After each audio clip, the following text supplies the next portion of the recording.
Coding रह जाती। सबसे पहली प्रॉब्लम आती है व्हाट टू प्रोड्यूस। क्या होती है व्हाट टू प्रोड्यूस की प्रॉब्लम? देखो, व्हाट टू प्रोड्यूस का मतलब है कि आपके पास जो रिसोर्सेज अवेलेबल है प्रोडक्शन करने के लिए, उससे आप सभी तरीके की कमोडिटीज प्रोड्यूस नहीं कर सकते। ठीक है, कहीं ना कहीं नेचुरल ऑब्लिगेशंस आ जाते हैं, कहीं ना कहीं साइकोलॉजिकल ऑब्लिगेशंस आ जाते हैं, ठीक है, कहीं ना कहीं मैन मेड ऑब्लिगेशंस आ जाते हैं। ठीक है, कैसे? नेचुरल ऑब्लिगेशन क्या है? जैसे अपन तो प्रोडक्शन करना चाहते हैं पेट्रोल का, बट नेचुरली पेट्रोल हमारे पास अवेलेबल ही नहीं है। समझ में आई या नहीं? तो इसका मतलब पेट्रोल का प्रोडक्शन हमारी कंट्री के पास बस की बात तो नहीं है प्रोडक्शन करना। समझ में आई या नहीं? इसी तरीके से, ठीक है, मैन मेड ऑब्लिगेशंस क्या है कि जैसे रफेल जो है वो तो हम भी बनाना चाहते हैं, बट उसकी टेक्नोलॉजी अभी तक हम इन्वेंट ही नहीं कर पाए, तो ये मैन मेड प्रॉब्लम है। ठीक है, तो किसी ना किसी ह्यूमन बींग की वजह से प्रॉब्लम आ जाती है, कभी कभी नेचुरल फैक्टर्स की वजह से प्रॉब्लम आ जाती है। तो इसका मतलब हमारे पास जो रिसोर्सेज अवेलेबल है उनसे हम सभी तरीके की गुड्स तो नहीं बना सकते। ठीक है, तो हमें क्या करना पड़ता है? जितने भी गुड्स एंड सर्विसेज एग्जिस्ट कर रही है वर्ल्ड के अंदर, उनमें से गुड्स को चूज करना पड़ता है जिन्हें हम हमारे पास अवेलेबल रिसोर्सेज से प्रोड्यूस कर सकते हैं। अगली बात समझ में? तो this problem is related with the selection of goods and services that can be produced by the available resources. समझ में आइए नहीं? इस प्रॉब्लम के साथ साथ एक प्रॉब्लम और आ जाती है, how much to produce. Because available resources के साथ हम अनलिमिटेड क्वांटिटी भी प्रोड्यूस नहीं कर सकते। मान लो हमने गुड्स तो सेलेक्ट कर ली, ठीक है, बट अनलिमिटेड क्वांटिटी में उसका प्रोडक्शन नहीं कर सकते। तो इसलिए हमें यह भी डिसाइड करना पड़ता है कि how much quantity should be produce with the available resources. तो this problem is related with the selection of goods and services and their quantity. Underline कर लें। देखो, every society has to decide which goods and services should be produced and how many units in goods and services should be produced. आगे आता है, it has also to decide what quantities each of these goods would be produced. तो पहला तो समझ में आ गया होगा। सेकंड है how to produce. How to produce का मतलब क्या होता है? Second problem is related with the selection of techniques of production, कि कौन सी टेक्निक का यूज करके अपन प्रोडक्शन करें। बिकॉज देखो, हमारे पास जो टेक्निक्स अवेलेबल है, हमारे एंटरप्रेन्योर सभी तरीके की टेक्निक्स को यूज नहीं कर सकते। ठीक है, तो हमें सेलेक्ट करना पड़ेगा कि कौन सी टेक्निक हमारे लिए सबसे ज्यादा फेवरेबल है। इसमें सबसे ज्यादा क्वेश्चन बनते हैं, क्योंकि वर्ड टू प्रोड्यूस में तो सिंपल सी बात है, बट यहां पर एक तो तीन नाम ये दे रखे हैं यहां पर, handlooms, power looms and automatic looms. ठीक है, हैंडलूम्स का मतलब क्या होता है? ठीक है, जिनका प्रोडक्शन हैंडीक्राफ्ट वर्क से होता है, मतलब हाथों से होता है। दूसरा पावर लूम्स का मतलब ऐसे समझ लो सेमी हैंडलूम है, जिसमें मशीन्स का भी यूज हो रहा है और मैन मेड फैक्टर्स का, ह्यूमन रिसोर्स का भी यूज हो रहा है। और लास्ट आता है ऑटोमेटिक लूम्स। ठीक है, कंप्लीटली मशीनरी से प्रोडक्शन हो रहा है और negligible amount of human resource की जरूरत पड़ रही है। ऐसा तो ना है कि मशीन का यूज हो रहा है, ह्यूमन की जरूरत ही नहीं है। मशीन्स को ऑपरेट करने के लिए ह्यूमन तो चाहिए, बट काम सारा जो है, फंडामेंटल वर्क जो है वो मशीन कर रही है, बस मशीन को ऑपरेट करने का काम, ठीक है, ह्यूमंस का है। तो यहां पर यूज ऑफ ह्यूमन क्या होगा? नेग्लिजिबल होगा। ठीक है, और पावर लूम्स के अंदर लगभग लगभग इक्वल होगा। हैंडलूम्स के अंदर कंप्लीटली यूज किसका होगा? ऐसा नहीं है कि हैंडलूम्स के अंदर मशीनरीज का यूज नहीं होता है, बट ग्रेटर प्रपोर्शन किसका होता है? ह्यूमन एफर्ट्स का। समझ में आ गया क्या? इसी को दो नाम और देते हैं अपन, labour intensive technique and capital intensive technique. Labour intensive technique का मतलब जिसमें लेबर का इंपॉर्टेंस ज्यादा है और कैपिटल का इंपॉर्टेंस कम है। और कैपिटल इंटेंसिव का मतलब जिसमें कैपिटल मशीनरीज का डोमिनेंस ज्यादा है और लेबर का डोमिनेंस कम है। ये बात समझ में? तो याद रखेंगे, how to problem of how to produce is related with the selection of techniques of production. ठीक है, देखो, it has to decide whether to use labour intensive technique and capital intensive technique. Obviously the choice would be depend on the available different factors of production. ठीक है, इसको underline कर लें specially. इसको क्यों करना है? देखो, यहां पर ये बता रहा है कि कौन सी टेक्निक को चूज करेंगे, ये किस बात पर डिपेंड करता है? टू फैक्टर्स के ऊपर डिपेंड करेगा। पहला क्या? अवेलेबिलिटी ऑफ रिसोर्सेज, कि आपकी कंट्री या आपके सराउंडिंग में कौन सा रिसोर्स सबसे ज्यादा अवेलेबल है। अगर आपके पास कैपिटल ज्यादा अवेलेबल है तो कैपिटल इंटेंसिव टेक्निक आपके लिए बेटर रहेगी, बट अगर आपके पास लेबर ज्यादा अवेलेबल है तो लेबर ज्यादा कंड्यूसिव रहेगा। ठीक है, और सेकेंड थिंग, ठीक है, देयर रिलेटिव प्राइसेस।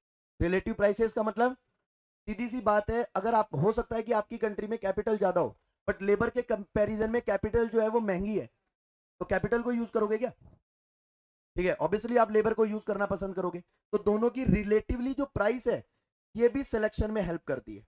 तो दो चीजें हेल्प करेंगी, availability of resource and there relative prices. ठीक है।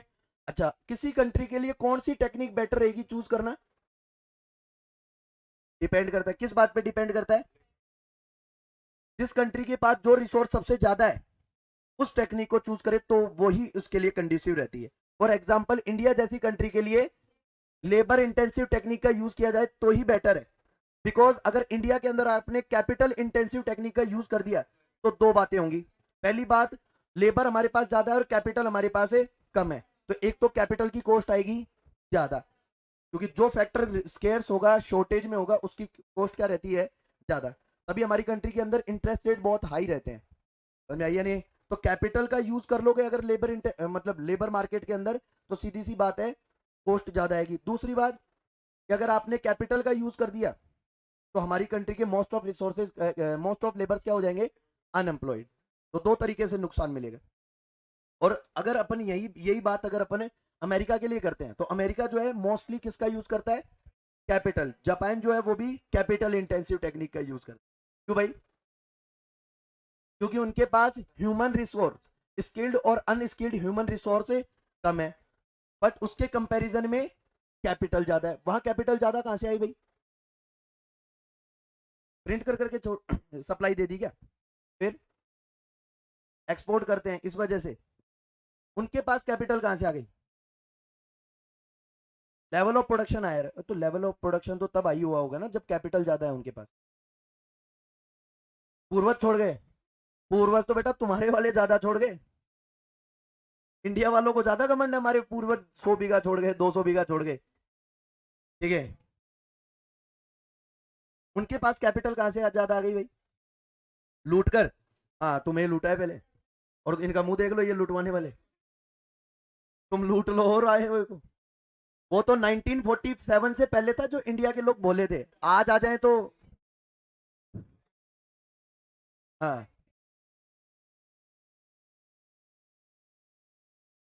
नहीं, टेक्नोलॉजी का ओरिजिन वहीं से क्यों हुआ? यहां से क्यों नहीं हुआ? नहीं, ये रीजन नहीं है। अच्छा, वो तो इसी वजह से जाते हैं ना, क्योंकि वहां पर रेवेन्यू ज्यादा मिलती है, क्योंकि वहां पर लेबरर कम है, और जो चीज शॉर्टेज में होगी उसकी वैल्यू ज्यादा होगी। इसलिए इंडिया के लोग वहां पर ज्यादा कमाने के लिए जाते हैं। तो अमेरिका कैपिटल ज्यादा यूज क्यों कर रहा है? उसके पास कैपिटल आ कहां से रही है? अरे मुझको कल परसों ही मैंने बताया था कि कैपिटल फॉर्मेशन करने के लिए सेविंग्स ज्यादा होना जरूरी है, और अमेरिका का डिपेंडेंसी रेशियो क्या है? कम है। डिपेंडेंसी रेशियो कम है तो ईच इंडिविजुअल इनकम की सेविंग के लेवल हाई है, समझ में आई या नहीं? और सेविंग के लेवल हाई है तो बैंक डिपॉजिट्स भी ज्यादा होंगी। बैंक डिपॉजिट्स ज्यादा होंगी तो एडवांसिंग भी ज्यादा रही होगी। तो एंटरप्रेन्योर्स के पास चीपर इंटरेस्ट रेट पर बोरो करने के लिए कैपिटल है, समझ में आई या नहीं? तो वहां पर सेविंग्स के लेवल हाई होने की वजह से अमेरिका ज्यादा कैपिटल को कलेक्ट कर पाता है। इसलिए अमेरिका के अंदर कैपिटल इंटेंसिव टेक्निक का यूज कर रहे हैं। आगे बात समझ में? फिर दूसरी बात, यहां से तो कैपिटल प्रमोट होने लगी, फिर उन्होंने ज्यादा से ज्यादा प्रोडक्शन करके अपने मटेरियल्स को एक्सपोर्ट किया, तो रेस्ट ऑफ द वर्ल्ड से भी मनी का इनफ्लो बढ़ा, उससे भी उनके पास कैपिटल ज्यादा आई। समझ में आई या नहीं? ज्यादा प्रोडक्टिविटी होने की वजह से लेस रिटर्न्स के ऊपर भी रेस्ट ऑफ द वर्ल्ड की कंपनियां वहां पर एफडीआई करने को रेडी है, मतलब इन्वेस्टमेंट करने को रेडी है। भले चाहे उनको कम रिटर्न भी मिले ना, तो भी वो कहां इन्वेस्टमेंट करना चाहती हैं? अमेरिका में। क्यों? क्योंकि वहां पर सस्टेनेबल रिटर्न मिलने की श्योरिटी है। ये बात समझ में? अमेरिकन इकोनॉमी लेस फ्लक्चुएटिंग है बजाय इंडियन इकोनॉमी के, इस वजह से वहां पर ज्यादा कैपिटल कलेक्ट हो पाता। ठीक है, इसलिए अमेरिका के लिए बेटर क्या रहेगा? लेबर की बजाय कैपिटल इंटेंसिव। तो ये देखो लास्ट स्टेटमेंट में ये लिखा हुआ है यहां पर, it is in the society interest to use these those technique of production that make the best use of the available resources। किसी भी सोसाइटी के लिए वो टेक्निक चूज करना बेस्ट रहेगा जो उसके पास है सबसे ज्यादा अवेलेबल है। इसके बाद में आता है फॉर होम टू प्रोड्यूस। इसका मतलब क्या होता है?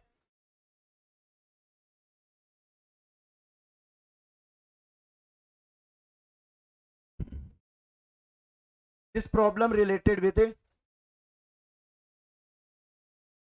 ये स्टेट पॉइंट याद रखना है, फॉर होम टू प्रोड्यूस। इसका मतलब है this problem related with the distribution of produce goods and services. Because हमारी सोसाइटी के अंदर एक ही क्लास के लोग नहीं रहते हैं, अलग अलग क्लासेस के लोग रहते हैं। जैसे पुअर लोग रहते हैं, मिडिल क्लास लोग रहते हैं, रिचर क्लास। रिचर में भी बहुत सारी कैटेगरीज हैं, नॉर्मल रिच होते हैं, मिलीनियर्स होते हैं, बिलीनियर्स होते हैं। आपने इंडियन इकोनॉमिक डेवलपमेंट के अंदर स्केल पढ़ा होगा। पुअर्स की भी बहुत सारी कैटेगरी होती है, ठीक है, very poor, medium poor, poor, फिर उसके बाद में एक है, वो तो अनएम्प्लॉयमेंट है, सीजनल वीजनल वाला। किनका? अच्छा, वो क्रॉनिक, क्रॉनिक पॉवर्टी वगैरह, वो हाँ, चर्निंग पुअर, क्रॉनिक पुअर, हाँ हाँ हाँ, ठीक है। तो सीधी सी बात है, हमारी कंट्री के अंदर पुअर क्लासेस भी बहुत डिफरेंट डिफरेंट है। मिडिल क्लास में भी अलग अलग है, upper middle class, lower middle class, normal middle class, ठीक है। रिचर्स में भी रिच, मिलीनियर, बिलीनियर, इस कैटेगरी, ट्रिलिनियर, ठीक है। क्या? वो बोल रहा है नई बात बताएगा, बता बता भाई। ट्रिलिनियर भूल गया? अरे भूला मत कर, बता दिया कर। A society can not satisfy each and every want of the people. कि हमारे, हम जो गुड्स एंड सर्विसेज प्रोड्यूस कर रहे हैं, जरूरी नहीं है कि हम सभी तरीके की क्लासेस की वांट्स को सेटिस्फाई कर सके। मतलब सिंगल कंपनी सभी तरीके की क्लास को वांट्स को सेटिस्फाई कर सके, ये जरूरी नहीं है, ठीक है। therefore it has to decide who should get how much of the total output of goods and services। मतलब कंट्री के अंदर जो टोटल प्रोडक्शन हुआ है, उसमें से कितना पार्ट पुअर के पास जाएगा, कितना पार्ट रिचर सेक्शन के पास जाएगा, ये डिसाइड करना होगा हमें। आगे बात समझ? तो ultimately this problem is related with the distribution of produced goods and services under the economy, how the goods and services should be distributed among the members of a society। और next आता है, the provision should be made for economic growth, and this problem is related with the selection of savings and investment, because country के जो growth है वो depend करती है production के ऊपर। अच्छा, ग्रोथ का मतलब क्या होता है? इकोनॉमिक ग्रोथ, बार बार बता चुका हूं इसका मतलब। इकोनॉमिक ग्रोथ का मतलब क्या होता है? सबकी ग्रोथ होना, C+I+G की ग्रोथ होना। अरे ये बोल रहा है आज, तो ये भी बोल रहा है भाई, बता बता। इन्वेस्टमेंट बढ़ना ग्रोथ है, कंजप्शन कम होना ग्रोथ है।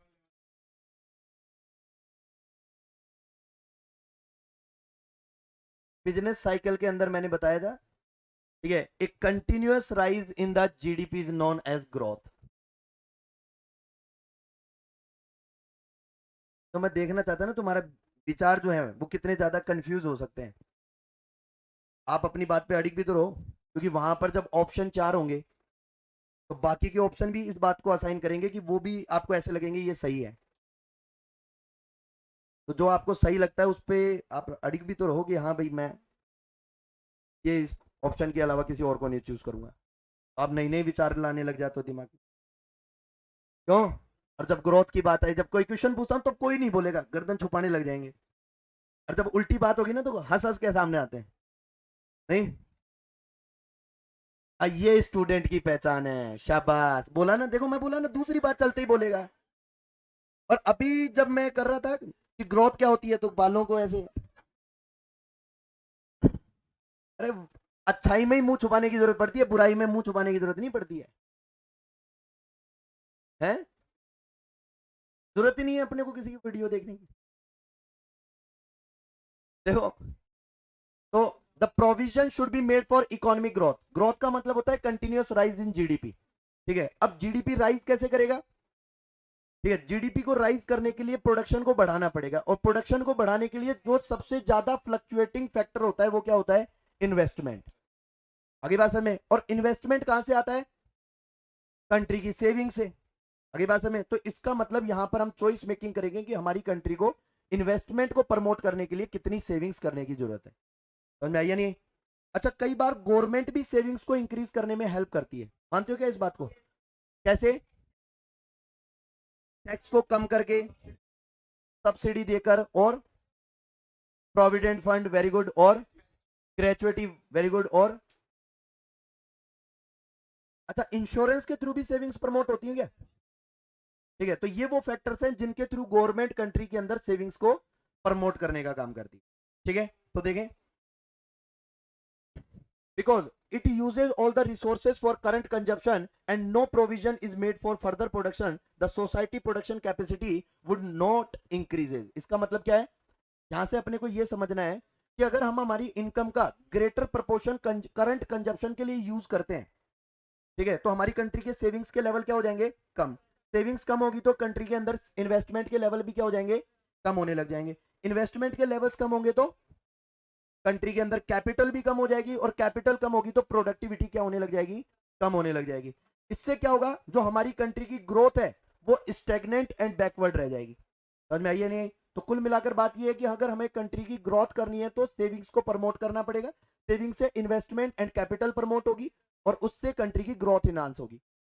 आगे देखें, दिस इंप्लाइज दैट इनकम और standards of living of the people would remain stagnant and in future the levels of living में एक्चुअली डिक्लाइन। यानी कि अगर आपने करंट में सारा पैसा कंजप्शन रिक्वायरमेंट के ऊपर खर्च कर दिया तो फ्यूचर की आपकी ग्रोथ स्टेगनेंट रह जाएगी, और हो सकता है कि फ्यूचर के अंदर आपका लिविंग स्टैंडर्ड क्या हो जाए? डिक्लाइन। तो कहीं ना कहीं इंडिविजुअल पर्सन सेविंग क्यों करता है भाई? आप सेविंग क्यों करते हैं भाई? अपने फ्यूचर लिविंग स्टैंडर्ड को या तो एटलीस्ट प्रेजेंट के इक्वल मेंटेन करने के लिए या फिर इंक्रीज करने के लिए। अगली बात समझ, क्योंकि जैसे जैसे आप ओल्ड होते जाएंगे, एल्डर होते जाएंगे, आपके सोर्स ऑफ इनकम क्या होने लग जाएंगे? कम, अगर आपने सेविंग्स नहीं की है तो प्रेजेंट इनकम को सस्टेन रखने के लिए आप क्या करते हैं? सेविंग्स, और सेविंग्स को कन्वर्ट करते हैं इन्वेस्टमेंट्स के अंदर, क्योंकि इन्वेस्टमेंट का काम होता है फ्यूचर रिटर्न देना, और फ्यूचर में जब आपके रिटर्न्स के लेवल कम होने लग जाएंगे तो इन्वेस्टमेंट आपको रिटर्न देना स्टार्ट कर देगी। समझ में आई या नहीं?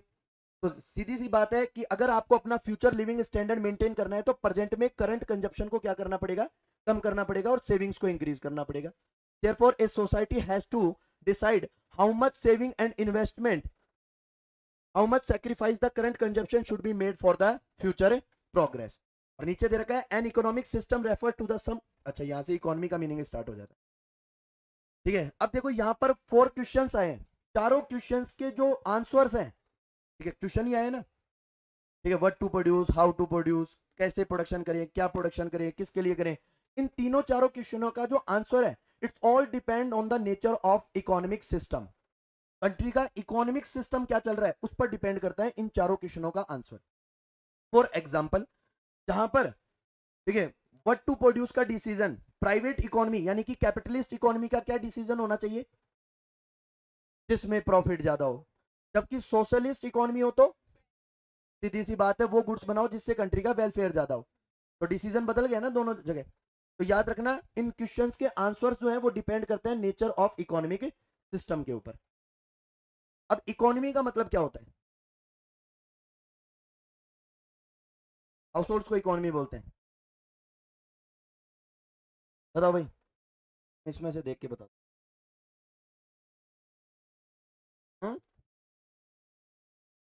प्रोडक्शन, कंजप्शन और इन्वेस्टमेंट, ये तो फंडामेंटल इकोनॉमिक एक्टिविटीज हो गई ना।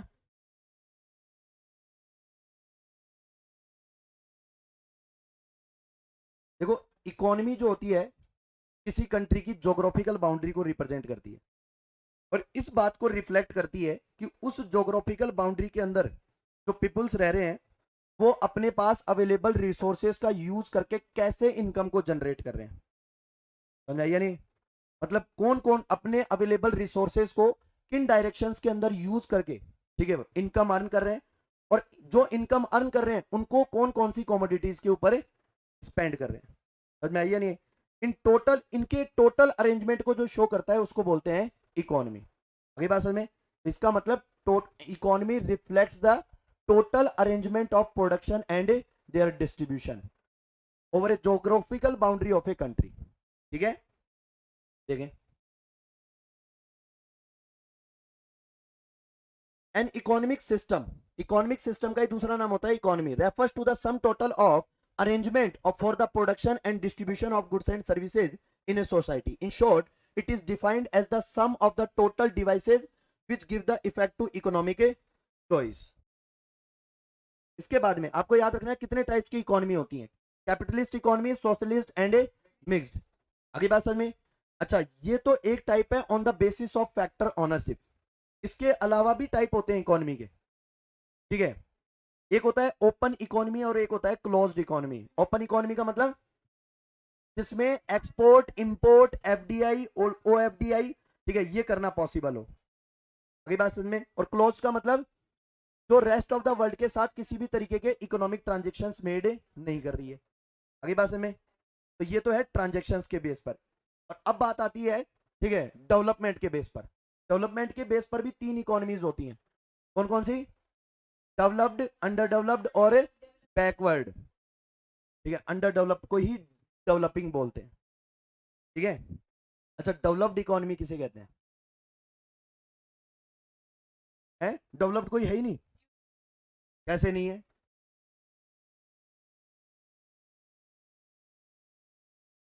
ऐसी इकोनॉमी जिसका डेवलपमेंट का लेवल, सॉरी, जिसमें जीडीपी पर कैपिटा इनकम और लिविंग स्टैंडर्ड बहुत ज्यादा हाई हो, ठीक है, उसको बोलते हैं डेवलप्ड इकोनॉमी.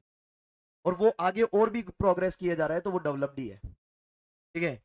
और जितनी भी डेवलप्ड इकोनॉमीज के जो पैरामीटर्स हैं, ठीक है, उन पैरामीटर से नीचे जो चल रही है उसको बोलते हैं अंडर डेवलपिंग. अगली बात समझे. और थर्ड आता है जिसमें, ठीक है, GDP per capita income, national income, employment and living standard, ये सारे क्या चल रहे हैं, बहुत लो लेवल पर चल रहे हैं, तो उसको बोलते हैं बैकवर्ड इकोनॉमी. ठीक है. और बैकवर्ड इकोनॉमी वो इकोनॉमीज होती हैं जो सेल्फ कुछ भी करने में कैपेबल नहीं है, जो ग्रेटरली वो किस पर डिपेंड करेंगी, under developing and developed economies के ऊपर अपने डेवलपमेंट के लिए डिपेंड करती. पाकिस्तान अंडर डेवलपिंग है, उसको बैकवर्ड मत समझो. अपनी उनसे लड़ाई है तो इसका मतलब ये तो ना कि वो बैकवर्ड है. ठीक है. मोस्ट ऑफ जो अफ्रीकन कंट्रीज हैं उनको अपन इन्वॉल्व करते हैं इसके अंदर, बैकवर्ड कंट्रीज में. जैसे ये आता है ना, कोंगो, नाइजीरिया, ठीक है, ये कंट्रियां जो है ये बैकवर्ड कंट्री हैं. क्या हो गया? कोई तो नाम बताया होगा, बताया करो. है कोंगो बोलते ही हंस रहा था. चिंपांजी की फीलिंग आ रही होगी. हांगकांग हो रहे हैं यहाँ पर तो. देखें, अब सबसे पहला आता है कैपिटलिस्ट इकोनॉमी. कैपिटलिस्ट इकोनॉमी का मतलब क्या होता है? देखो, अब यहां पर अंडरलाइन करने की जरूरत नहीं है, यहां पर अब सारी चीजें आपको ही पढ़नी पड़ेंगी और इनको कंप्लीटली ही पढ़ना पड़ेगा. ठीक है. कैपिटलिस्ट इकोनॉमी क्या होती है?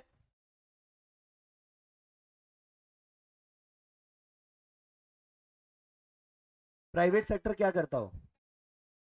कंट्रोल प्राइवेट सेक्टर के हाथ में हो. किस चीज के ऊपर कंट्रोल? सबसे पहली बात, कैपिटलिस्ट इकोनॉमी वो होती है जिसमें जितने भी फैक्टर्स ऑफ प्रोडक्शन है उनके ऊपर ओनरशिप किसकी है? प्राइवेट सेक्टर की. अगली बात, प्राइवेट इंडिविजुअल्स या फिर प्राइवेट ग्रुप, ठीक है, उनकी अगर ओनरशिप है तो उसको कैपिटलिस्ट इकोनॉमी बोलते. ठीक है. दूसरी बात, कंट्री के अंदर प्रोडक्शन, कंजप्शन एंड डिस्ट्रीब्यूशन से रिलेटेड जितने भी डिसीजंस होंगे वो लेने के राइट किसके पास होंगे? प्राइवेट सेक्टर के पास. अगली बात में, अगर ऐसी कोई इकोनॉमी, अगर इन कैरेक्टरिस्टिक्स को अगर कोई इकोनॉमी शो कर रही है तो वो कैपिटलिस्ट है. ठीक है. कैपिटलिस्ट के एग्जांपल आप जनरली जानते हैं, यूएसए है, ठीक है, जापान है, ठीक है, साउथ कोरिया है, ठीक है, नॉर्थ गलत निकल गया. ठीक है. देखें,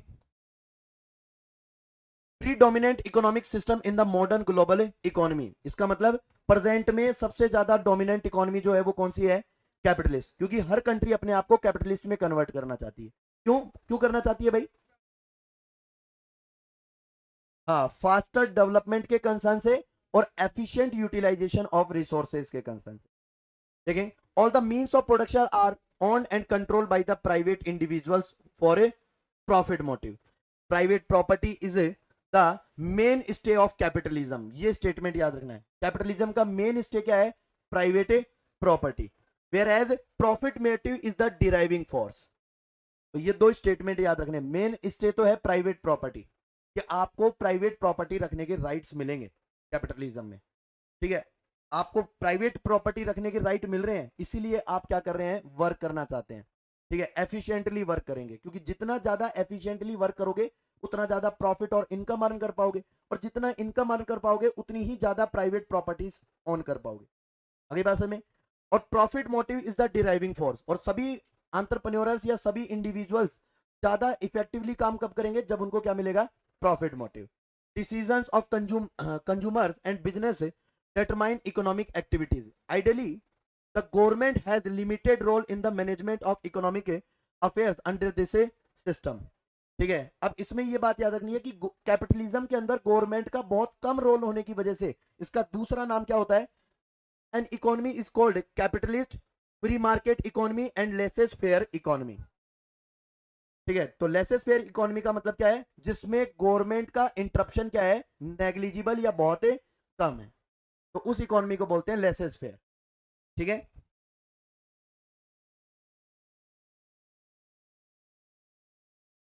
किस किसमें था, बिजनेस स्टडीज में होगा, अपना कोई लेना।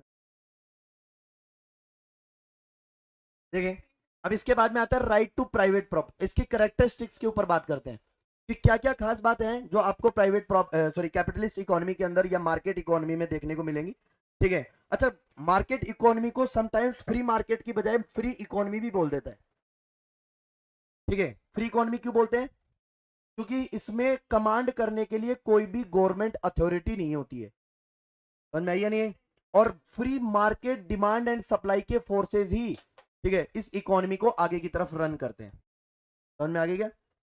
देखें, सबसे पहला तो इसकी कैरेक्टरिस्टिक आती है राइट टू प्राइवेट प्रॉपर्टी, कि आपको प्राइवेट प्रॉपर्टीज रखने के राइट मिलेंगे। इसमें एक स्टेटमेंट दिया हुआ है, put some restriction for the benefit of the society in a general for the government में, हाउएवर, का मतलब कि आपको कैपिटलिज्म के अंदर प्राइवेट प्रॉपर्टी रखने के राइट तो मिलेंगे, ठीक है, बट गवर्नमेंट कई बार आपके ऊपर क्या लगा सकती है, रेस्ट्रिक्शन। क्यों? अगर हो सकता है कि कैपिटलिज्म है, पहली बात तो प्योर कैपिटलिज्म तो पूरे वर्ल्ड में कहीं पर ही नहीं है। ठीक है, प्योर कैपिटलिज्म का मतलब सब कुछ ही प्राइवेट लोगों के हाथ में, गवर्नमेंट है ही नहीं, तो ऐसा तो कहीं पर है ही नहीं। ठीक है, बट डोमिनेंस ऑफ कैपिटलिज्म मिल सकता है अमेरिका वगैरह में, जापान में। ठीक है, तो ऐसी कंट्रीज के अंदर सोशल वेलफेयर को कंसिडर करते हुए, ठीक है, गवर्नमेंट क्या कर सकती है, आपके ऊपर कुछ रेस्ट्रिक्शंस लगा सकती है, अगर आप क्या कर रहे हैं, अदर के राइट्स को एक्सप्लॉइट करने की कोशिश कर। समझ आ गई क्या? देखो, अगला दे रखा है freedom of enterprise. Freedom of enterprise का मतलब कि आपको अपना बिजनेस सेटअप करने के लिए फ्रीडम मिलेगी। आप चाहो जहां पर भी आप अपना बिजनेस एंटरप्राइज स्टेब्लिश कर सकते हो, आप चाहो वहीं पर अपना एम्प्लॉयमेंट कर सकते हो। ठीक है, आगे दे रखा है freedom of economic choice. Economic activities perform करने के लिए आपके पास फ्रीडम है।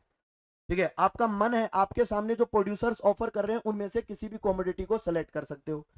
ठीक है, पूरी कंट्री के अंदर कहीं भी घूम सकते हो, डेमोक्रेसी मिलेगी आपको।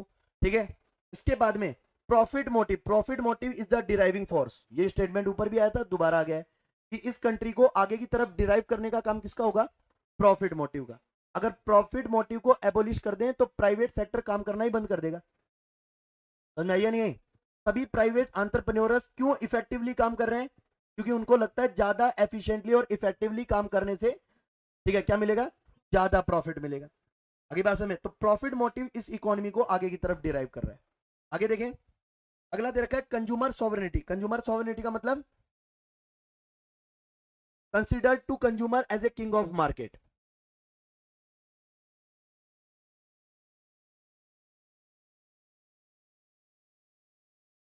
ठीक है, कंज्यूमर सॉवरेनिटी का मतलब है कि कंज्यूमर्स के अकॉर्डिंग प्रोडक्शन होगा।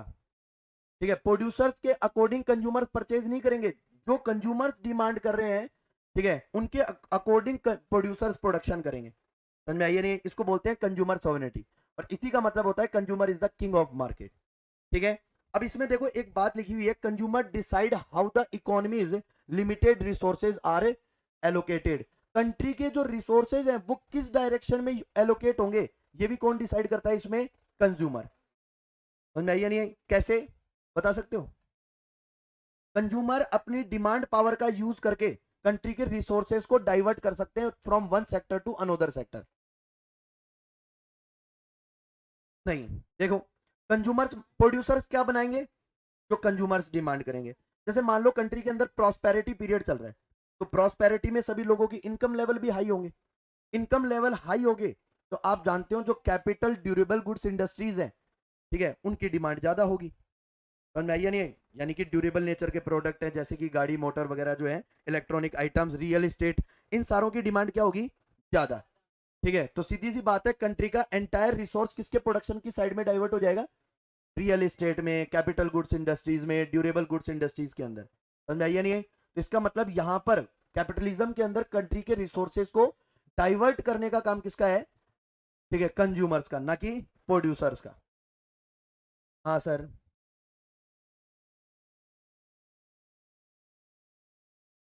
कैपिटलिज्म में हायर क्लास के लिए ही प्रोडक्शन होता है, ऐसा तो कोई जरूरी नहीं है।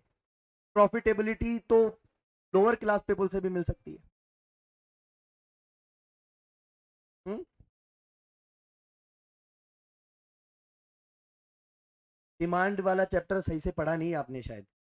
डिमांड वाले चैप्टर में एक बात लिखी हुई है कि डिपेंड करता है कि प्राइस इफेक्ट स्ट्रांग है या क्वांटिटी इफेक्ट स्ट्रांग है। जिन कमोडिटीज का क्वांटिटी इफेक्ट स्ट्रांग होता है, ठीक है, वो कंपनियां पुअर क्लास के लिए बनाती हैं, क्योंकि वो ज्यादा से ज्यादा क्वांटिटी में सेल करके क्या करेंगी? प्रॉफिट अर्न करने का काम करेंगी।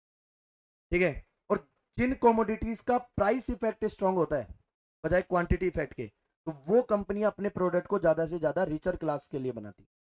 समझ में आ गई क्या? देखें, कंपटीशन। अब आता है कंपटीशन क्या है। सब आपको कंपटीशन जैसा टर्म जो है वो कहां पर देखने को मिलेगा? ओनली कैपिटलिज्म में, क्योंकि सोशलिज्म कभी कंपटीशन करता ही नहीं है। ठीक है, ईच इंडिविजुअल फर्म अपने प्रॉफिट को मैक्सिमाइज करने के पर्पज से अदर फर्म्स के साथ क्या करेंगी? कंपटीशन करेंगी। ठीक है, अब ये कंपटीशन जो है, यही इस इकोनॉमी के अंदर एफिशिएंट यूटिलाइजेशन ऑफ रिसोर्सेज को पॉसिबल करता है। ठीक है, अब लास्ट में आता है एब्सेंस ऑफ गवर्नमेंट इंटरफेरेंस। और इस इकोनॉमी के अंदर गवर्नमेंट का जो इंटरफेरेंस है वो बहुत नेग्लिजिबल या बहुत लो लेवल पर मिलेगा। इसका मतलब एब्सेंस, कंप्लीटली एब्सेंस तो नहीं होगा, ठीक है, but low and in negligible होगा। आगे बात करते हैं, how do the capitalist economy solve their central problems. कि जो कैपिटलिस्ट है वो अपनी सेंट्रल प्रॉब्लम्स को कैसे सॉल्व करते हैं? Central problems like what to produce, how to produce, for whom to produce, and what provision made for the economic growth. तो देखो, सबसे पहली प्रॉब्लम थी व्हाट टू प्रोड्यूस। अच्छा, किसके लिए बनाया जाए भाई? Which is more in demand. ठीक है, क्योंकि जो डिमांड में जो आगे होगा, सबसे ज्यादा जिस प्रोडक्ट की डिमांड होगी मार्केट में, प्राइस लेवल उसी के हाई चल रहे होंगे। क्योंकि डिमांड, ज्यादा डिमांड का मतलब होता है शॉर्टेज इन इकोनॉमी, और शॉर्टेज आती है तो shortage leads to increase in price, और जब प्राइस लेवल्स इंक्रीज होंगे तो प्रॉफिट्स भी बढ़ेंगे। आगे बात समझ में? तो यहां पर देखो क्या लिखा है, in a capitalist economy like USA, UK, Germany, the question regarding what to produce is ultimately decided by the consumers who show their preferences by spending on the goods which they want। Consumer के प्रीफरेंसेस पर depend करेगा।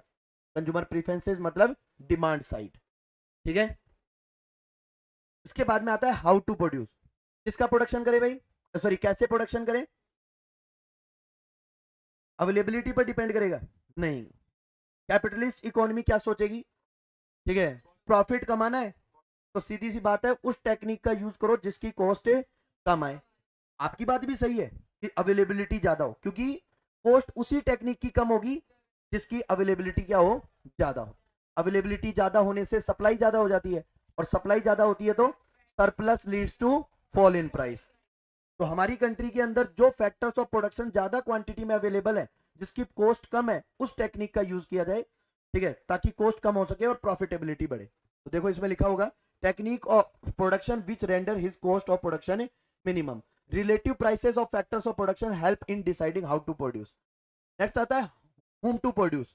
किसके लिए production करें? जिनकी income ज्यादा हो? जरूरी नहीं है। who able to purchase and who ready to purchase। अगली बात में who have sufficient purchasing power। ठीक है, देखो क्या लिखा है, produce for those who have buying capacity, जिनके पास बाइंग कैपेसिटी यानी कि परचेजिंग पावर है, उनके लिए प्रोडक्शन होगा। Buying capacity of an individual depends upon his income, मतलब बाइंग कैपेसिटी का मतलब यहां पर इनकम से है। ठीक है, आगे देखो, deciding about consumption saving and investment, कि कंजप्शन सेविंग और इन्वेस्टमेंट का क्या डिसीजन लेना है, बताओ भाई क्या डिसीजन लेना चाहिए, कैपिटलिज्म क्या डिसीजन लेगा, ज्यादा सेविंग और इन्वेस्टमेंट किस बात पे डिपेंड करता है ये बताइए मेरे को तो आप। देखो आपकी जो सेविंग है वो दो वजह से बढ़ सकती है, या तो आप अपनी इनकम को बढ़ा लो, या आप अपनी कंजप्शन प्रोपेंसिटी को क्या कर लो, कम कर लो, तो सेविंग बढ़ जाएंगी। आप अपने कंजप्शन को सेक्रीफाइस कब करोगे, क्यों आप अपना कंजप्शन कम करना चाहोगे भाई, कोई बेनिफिट मिलेगा तो। यानी कि अगर सेविंग करने से आपको पता चल जाए कि इंटरेस्ट रेट ज्यादा मिलती है, तो ऑटोमेटिकली आप क्या करोगे, कंजप्शन तो करने लग जाओगे कम, और सेविंग्स को बचाकर, ठीक है, इन्वेस्टमेंट करने के बारे में सोचोगे, कहीं ना कहीं बैंक में रखने के बारे में सोचोगे। तो इसका मतलब लेवल ऑफ सेविंग किस पर डिपेंड करता है, इंटरेस्ट रेट के ऊपर। ठीक है, अब सेविंग्स को बैंक कन्वर्ट करते हैं किसके अंदर, इन्वेस्टमेंट पे। अब इन्वेस्टमेंट किस पर डिपेंड करेगा, क्यों कोई बैंक से बोरो करके इन्वेस्ट करेगा, प्रॉफिट ज्यादा हो, तो इसका मतलब इन्वेस्टमेंट किसके ऊपर डिपेंड करता है, प्रॉफिटेबिलिटी के ऊपर, एक्सपेक्टेड रेट ऑफ रिटर्न के ऊपर। समझ में आइए नहीं है, तो इसका मतलब अगर कंट्री के अंदर इंटरेस्ट रेट हाई चल रही हो और प्रॉफिटेबिलिटी ज्यादा हो, तो ऑब्वियसली कंट्री के अंदर सेविंग्स एंड इन्वेस्टमेंट्स भी क्या होंगे, ज्यादा। अगली बात समझ में, तो देखिए इसमें ये सारे स्टेटमेंट लिखे हुए हैं। Savings among other factors are governed by the rate of interest prevailing in the market, ये बताया मैंने कि सेविंग्स किस पर डिपेंड करेंगी, rate of interest prevailing in the market. Higher the level of income and interest rate, higher will be the savings and investment decision depend upon the return of on capital, यानी कि profitability. इसके बाद में provision should be made for the economic growth are decided by the price mechanism और market mechanism। Price mechanism का ही दूसरा नाम होता है मार्केट मैकेनिज्म। और प्राइस मैकेनिज्म क्या होता है, किसे बोलते हैं price mechanism, when price is determined in the market by using the forces of demand and supply। समझ में आ गई क्या, इसको प्राइस मैकेनिज्म या मार्केट मैकेनिज्म कहते हैं। अब इसकी मेरिट्स के ऊपर बात करते हैं, ये तो इसके डिसीजंस हो गए। अब यहां से आगे का कुछ भी अंडरलाइन नहीं मिलेगा, सारे स्टेटमेंट्स आपको पढ़ने पड़ेंगे। ठीक है, देखें अब, अच्छा इसको याद करें, मेरिट बता रहा हूं मैं किसकी, कैपिटलिज्म की। तो ये समझ लेना जो कैपिटलिज्म की मेरिट है वो सोशलिज्म की डीमेरिट है, और वहां पर जो सोशलिज्म की जो मेरिट आएंगी वही क्या बन जाएंगी, कैपिटलिज्म की डीमेरिट। ठीक है, जैसे पहली मेरिट क्या दे रखी है, capitalism is the self regulating and work automatically through the price mechanism.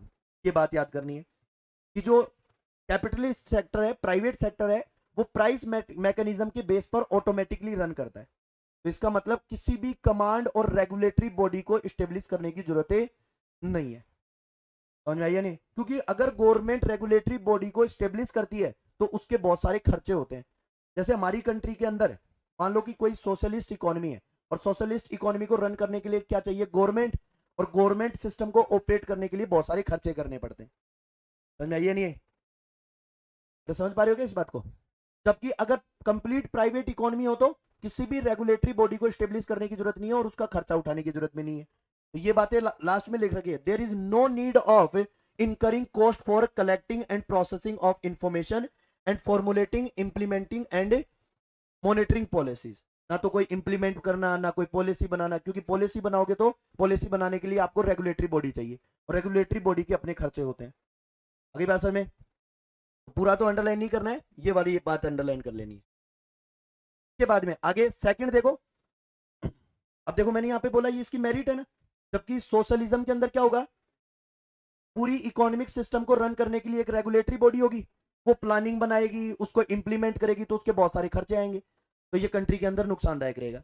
दूसरी बात, the existence of private property, ये इसकी मेरिट है कि आपको प्राइवेट प्रॉपर्टी रखने के राइट मिलेंगे। And deriving force of profit motive, private property रखने के राइट मिलेंगे, ठीक है, और साथ साथ आप अपने वर्क के साथ more and more profit earn कर सकते हैं, ठीक है। इससे क्या होगा, result greater efficiency and incentive to work. जब आपको पता चले ज्यादा काम करने से ज्यादा प्रॉफिट मिलेगा, ठीक है, तो ऑफकोर्स आप ज्यादा इफेक्टिवली और एफिशिएंटली काम करना पसंद करो, ठीक है। तभी गवर्नमेंट, अब देखो इसका उल्टा करते हैं उधर, गवर्नमेंट सेक्टर के अंदर प्रॉफिट मोटिव तो होता नहीं है, ठीक है, तो जितने भी गवर्नमेंट एम्प्लॉइज हैं आप देख सकते हैं कि लेस एफिशिएंटली वर्क करते हैं बजाय किसी प्राइवेट एम्प्लॉय के, ठीक है। थोड़े दिन गवर्नमेंट स्कूल में पढ़ के आओ, समझ में आ जाएगा, ठीक है। क्या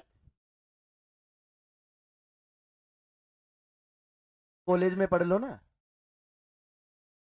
है टीचर नहीं आते बेटा, मैं बोल रहा हूं आप जितनी भाषाएं यहां प्रयोग में ले रहे हैं ना, आप एक बार गवर्नमेंट स्कूल या कॉलेज के अंदर जाके यूज करके देखें, आपको एहसास होगा, तो टीसी कटने का डर होगा, ठीक है। गवर्नमेंट, किसी भी गवर्नमेंट कॉलेज में, गवर्नमेंट कौन सी है, कॉमर्स कॉलेज, पास नहीं निकलेगी बेटा, क्योंकि अभी देखो थोड़ी देर पहले एक टर्म आया था कैरेक्टरिस्टिक्स में, consumer sovereignty, that allows to use these type of statement. Consumer sovereignty है ना कैपिटलिज्म में, इस वजह से आप मन आता है वैसे स्टेटमेंट यूज कर लेते हो, ठीक है। आप गवर्नमेंट सेक्टर में जाके देखें, आपको एहसास होगा। चलो कोई नहीं, हो जाएगा आगे। देखो अगली करेक्टरिस्टिक इसकी प्रॉपर्टी है, the process of economic growth is likely to be faster under capitalism. देखो अभी आपने, मैंने आपको बात बताई थी कि हर कोई इकोनॉमी अपने आप को कैपिटलिज्म में कन्वर्ट कर रही है, किस वजह से, क्योंकि यहां पर इकोनॉमिक ग्रोथ क्या रहती है, फास्टर, ठीक है। अब फास्टर क्यों रहती है, ये पिछले वाली प्रॉपर्टी बता रही है, क्या बता रही है कि प्रॉफिट मोटिव की वजह से सभी रिसोर्सेज ज्यादा एफिशिएंटली और इफेक्टिवली काम करते हैं, तो प्रोडक्टिविटी ज्यादा होती है, प्रोडक्टिविटी ज्यादा होती है तो इकोनॉमिक ग्रोथ भी ज्यादा रहेगी। अगला क्या दे रखा है, resources are use to activity, use in activities in which they are most productive, कि कंट्री के रिसोर्सेज को उन्हीं डायरेक्शन में यूज करेंगे जहां पर वो सबसे ज्यादा प्रोडक्टिव है। ज्यादा प्रोडक्टिव होने का मतलब जहां पर वो अपने सबसे ज्यादा बेस्ट ऑर्डर के अंदर अपनी परफॉर्मेंस दे पाएंगे, ठीक है। फॉर एग्जाम्पल, इसका एक एग्जाम्पल बताता हूं, जैसे अपनी इकोनॉमी से ले लेते हैं क्योंकि अपनी तो मिक्स्ड है, ठीक है, तो परफेक्टली तो सेट नहीं होगा एग्जाम्पल, बट कुछ एक एग्जाम्पल अपन देख सकते हैं। फॉर एग्जाम्पल आईआईटी के स्टूडेंट्स जो है वो यूपीएससी क्रैक कर रहे हैं और गवर्नमेंट उनको सेलेक्ट भी कर रही है। क्या आपको लगता है कि कोई ऐसा स्टूडेंट जो इंजीनियरिंग सेक्टर में, ठीक है, क्वालिफिकेशन गेन करके आया है और वो देश को चला पाएगा, ठीक है। या फिर इसका एक एग्जांपल और बताता हूं, जैसे कॉमर्स डिपार्टमेंट के अंदर जो गवर्नमेंट टीचर सेलेक्ट होते हैं वो कॉमर्स के नाम से सेलेक्ट हो जाते हैं, ठीक है। जबकि जब वो सेलेक्ट होते हैं, जैसे मान लो कि मैंने अपना मास्टर्स, ठीक है, इकोनॉमिक्स सब्जेक्ट से कंप्लीट किया है, बट मेरे को सेलेक्ट किसके नेम से किया गया है, कॉमर्स के नेम से। इसका मतलब आफ्टर सिलेक्शन मुझे अकाउंट्स भी पढ़ाने को मिल सकता है, ठीक है। मुझे जहां पर पोस्टिंग मिलेगी और वहां पर जो वैकेंसी खाली होगी वो मुझे पढ़ाना पड़ेगा under the stream of commerce. अब मुझे बीएसटी भी मिल सकती है और इकोनॉमिक्स भी और अकाउंट्स भी। तो इसका मतलब अगर मान लो कि गलती से मुझे अकाउंट्स मिल गई, वो बड़ा बेड़ा गर्क हो गया वही, है, आधे बच्चे फेल, पूरे ही फेल, मतलब बिल्कुल ही विश्वास नहीं है कि सर को अकाउंट्स आती भी होगी। हाँ, समझाने का तरीका नहीं है, ये कभी नहीं पढ़ी। अच्छा मेरे से कहाँ पढ़ी, हाँ ये तो है, ये मेरे पे चैलेंज करने लगे। चलो कोई नहीं, तो बट अगर अपन प्राइवेट सेक्टर की तरफ देखते हैं, तो प्राइवेट सेक्टर में मुझे किसके लिए यूज किया जाएगा, जिस सेक्टर में मैंने बेस्ट क्वालिफिकेशंस गेन की होगी। तो इसका मतलब यहां पर क्या लिखा है, resources are used in activities in which they are most productive, जिस सेक्टर में वो सबसे ज्यादा प्रोडक्टिव है वहीं पर यूज करेंगे। ऐसा नहीं कि हर कहीं उसको काम पे लगा दिया, ठीक है, क्योंकि इसी से कॉस्ट भी रिड्यूस होगी और एंटरप्रेन्योर्स की प्रॉफिटेबिलिटी भी बढ़ेगी। अगला क्या दे रखा है, देखो, there is usually high degree of operative efficiency under the capitalism, और सभी फैक्ट्रीज जो हैं वो ज्यादा एफिशिएंसी के ऊपर काम कर रही होंगी। आगे देखें, एक और है, cost of production minimized as every producer tries to maximize his profit. देखो, every producer tries to maximize his profit and employing methods of production which are cost effective. उस मेथड को अडॉप्ट करेंगे जो कॉस्ट इफेक्टिव होगा और profit को maximise करने में हेल्प करेगा. अगला दे रखा है, capitalist system offer incentive for the efficient economic decisions and their implementation. ठीक है. अगला दे रखा है, consumers are benefited as competition forces producers to bring in a large variety of goods at good quality and products are reasonable prices. कि market में आपको competition देखने को मिलेगा. कंपटीशन की वजह से ना तो जो एम्प्लॉइज हैं वो एक्सप्लॉइट होंगे, एक बेनिफिट. दूसरा, कंज्यूमर्स को एक्सप्लॉइट करना भी पॉसिबल नहीं हो पाएगा, दूसरा बेनिफिट. तीसरा, गुड क्वालिटी प्रोडक्ट आपको मार्केट में मिल पाएंगे. ठीक है. और फोर्थ, रीजनेबल प्राइसेस के ऊपर अवेलेबल. समझ में आई या नहीं? तो ये इसके बेनिफिट्स हैं.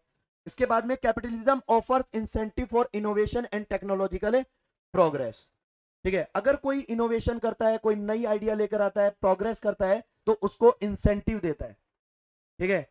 और पेनलाइज करता है जो less effective and less efficient है. देखो आगे दे रखा होगा, बेनिफिट एंड ग्रोथ बिजनेस. नहीं दे रखा है इसमें शायद, बट ये बात याद रखना है. दे रखा है क्या पेनलाइज? कहीं भी पेनलाइज करना मतलब पनिश करना.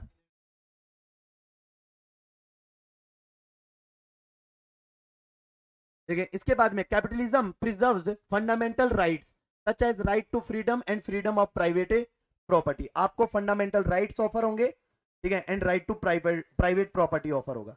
Fundamental rights and right to private property दोनों अलग अलग हैं. ठीक है. Capitalism rewards man initiative and enterprise and punishes the imprudent and inefficient. जो लेस इफेक्टिव होगा, लेस एफिशिएंट होगा, उनको पनिश करता है प्राइवेट सेक्टर. इसके बाद में, capitalism usually functions in a democratic framework. Democratic framework क्या होता है? डेमोक्रेसी. और डेमोक्रेसी क्या होती है? आजादी लीडर चूज करने का, अपने लीडर्स को, अपनी गवर्नमेंट को सेलेक्ट करने का राइट जब पब्लिक के पास होता है तो उसको बोलते हैं डेमोक्रेसी. ये बात में तो कैपिटलिज्म के अंदर आपको डेमोक्रेसी देखने को मिलेगी. ठीक है. जबकि कैपिटलिस्ट, और लास्ट दे रखा है, capitalist setup encourages the enterprise and risk taking and emergence of entrepreneurship class willing to take risk. और लोगों के अंदर रिस्क लेने की क्वालिटी को डेवलप करती है. ठीक है. और डीमेरिट थोड़ी देर के बाद में पढ़ेंगे. 10 मिनट का ब्रेक. कितने बज गए?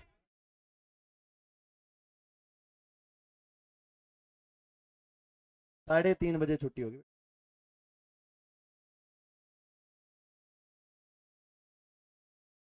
टाइम नया है क्या?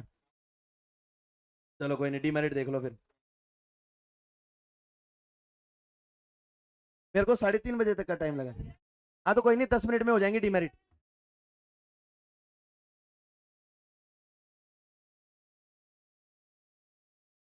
कल करें? मर्जी है थोड़ी.